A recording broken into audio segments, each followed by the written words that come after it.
51-year-old Elvis Grant, an old-school gang member whose love for the street life led him to a joint enterprise murder as he went on a ride out with both his sons to stab another gang member.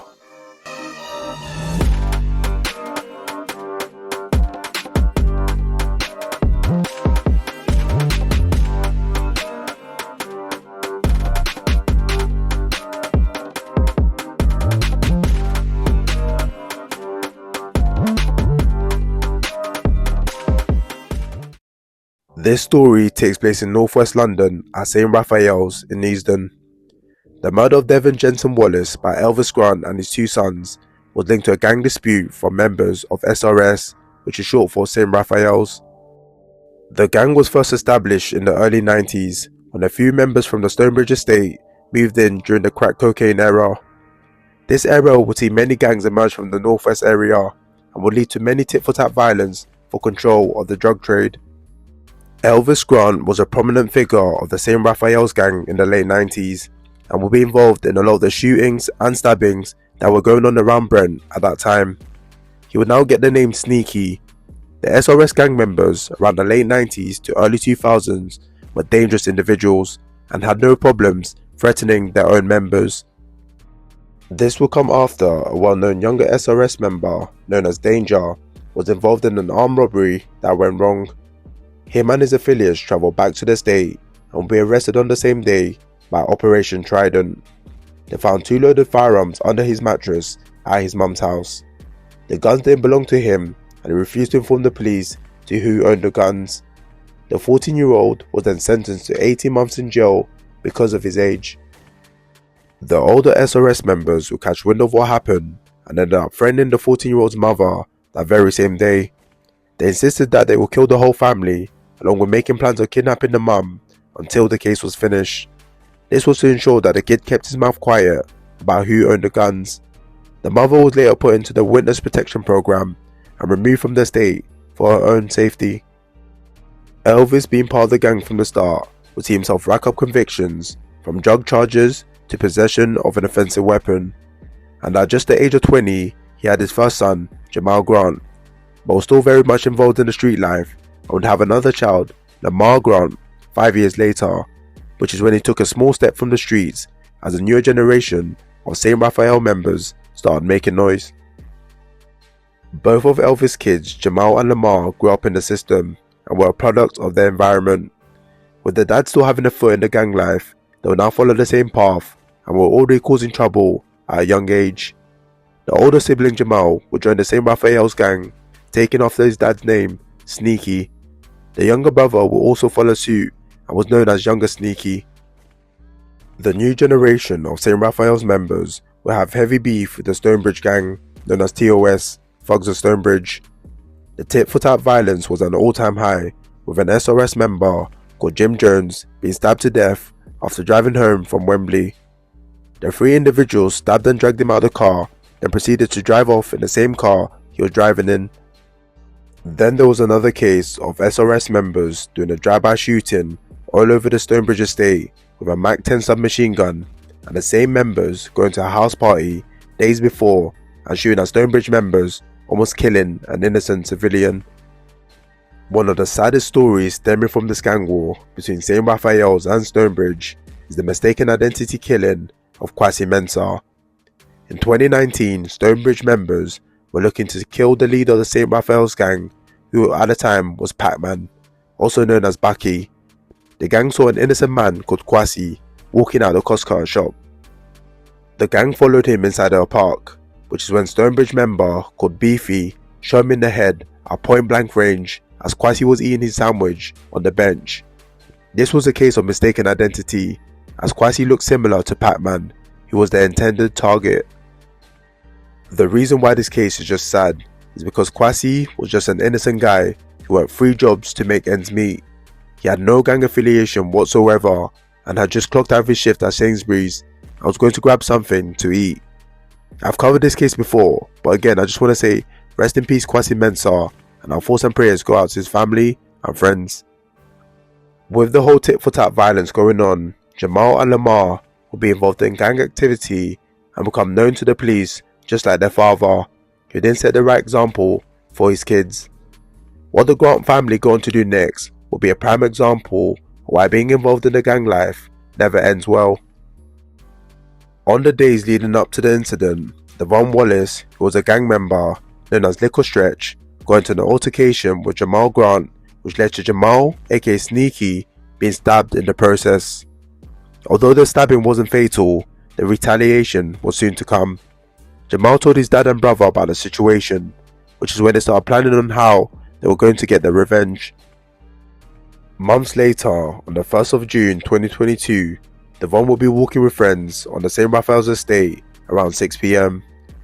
As the group passed near Overton Close, Elvis and his two sons, Jamal and Lamar, will jump out from behind some bins with a machete and a baseball bat. The group of teenagers start running in the opposite direction as the Grant family chase them. According to CCTV footage and witnesses, the gang was screaming how they're going to kill Devon whilst chasing him. The group eventually caught up to Devon, which is when Jamal stabbed him in the leg in a major femoral artery and causing severe bleeding. The dad, Elvis Grant, stood there with a baseball bat as his son stabbed Devon in the leg. The three members now made a run for it and left Devon lying in a pool of his own blood. Police and ambulance were called to the scene but was already too late, as Devon died at the scene less than an hour later from severe blood loss. The police will now launch an investigation into the murder of Devon Wallace and were assuming this was linked to the heavy tit-for-tat violence going on in the area. You see, the Grants were a very well-known and feared family in the area, mostly because of their dad Elvis, who, like I said before, was heavily involved in gang violence for decades and built up a name on the streets. The police were met with complete silence, as no one said a word about how the Grant family might be involved. Met Detective Chief Inspector Joe Garrity said, "These defendants are suspected of being linked to a gang associated with serious violence. My team were faced with a wall of silence. Even Devon's friends would not speak to officers. However, seeing the fear these people created only made us more determined to bring them to justice." With the lack of information from the locals, detectives will now rely on forensics, CCTV, phone work and reconstructions. The investigation will quickly focus on the Grant household, because police believe that Jamal had a grudge against Devon for the stabbing that happened a couple months back. With this suspicion, a warrant was executed at the Grant's address. During the search, a baseball bat was found in the kitchen, and the forensic team were able to recover fingerprints from Lamar and blood from Devon on the bat. Detectives also used CCTV and phone analysis to link all three of the Grants to the crime. It was also said that the family had disposed of the blade used to kill Devon hours after the attack. All three of the Grants will be arrested and will face trial at the Old Bailey. At trial, the prosecution's case was joint enterprise, a coordinated chase and attack in which Elvis and Jamal were the main actors with the machete, and Lamar was involved with the baseball bat and a group chase. Only a single stab wound actually killed Devon, but the law doesn't require multiple blows for murder where intent to cause serious harm can be inferred from the conduct. This being the fact that the gang chased him with a large machete and shouted out that they were going to get him. In relation to 31-year-old Jamal Grant, the court heard of the prior stabbing and it's believed that Devon was responsible. During the trial, Jamal admitted presence but claimed self-defense. The jury rejected this and he was found guilty of murder and perverting the course of justice. Jamal was given a life sentence with a minimum term of 24 years, plus 2 years concurrent for perverting the course of justice. In relation to the father, 51-year-old Elvis Grant, he was also found guilty of murder and perverting the course of justice. His presence and actions during the chase were proven by the prosecution. Elvis was armed with a baseball bat, while Jamal stabbed Devon. Elvis was given a life sentence with a minimum term of 24 years, plus 2 years concurrent for perverting the course of justice. In relation to the younger son, 26-year-old Lamar Grant, he was acquitted of murder but convicted of manslaughter, plus perverting the course of justice. The court found he was part of the group attack and chase, and later took part in disposing of the weapon and clothes, which gave him more of an involvement in the murder of Devon. Lamar was given 15 years for manslaughter, plus perverting the course of justice. Elvis Grant's love for the gang life led to him serving a life sentence, with both his sons also being behind bars for something completely avoidable.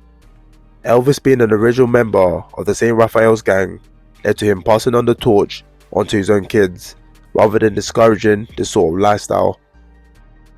In May 2024, Jamal and Elvis tried to appeal the decision by saying that the judge was too harsh and was putting too much weight on things like group offending, planning, and risk to others, rather than the crime that happened. Jamal said that there was only one stab wound and no intent to kill. However, the Court of Appeal rejected these arguments, upholding all the sentences, and in the case of Lamar, the court upheld the judge's view that his involvement in the murder was not minor because he was physically there and helped dispose of the clothing. It's very weird to see a father encouraging this sort of behaviour, having been involved in the gang life themselves. The fact that he decided it was a good idea to go out and attack Devon with his own son is just wild to me. The Grant family are now sitting in prison as the St. Raphael's gang continues to move without them.